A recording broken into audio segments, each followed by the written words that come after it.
हवा में रूसा तैसा जनम रतिया झुमा देके मनैबै भौजी। दिन हवा में रूसा तैसा जनम रतिया झुमा देके मनैबै भौजी। टूटतै झुमका बात बजरिया जाके सोनारवा से जोड़बै भौजी।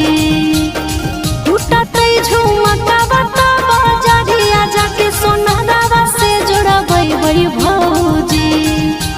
दिन हवा में रूसा तैसा जनम रतिया झुमा देके मनैबै भौजी।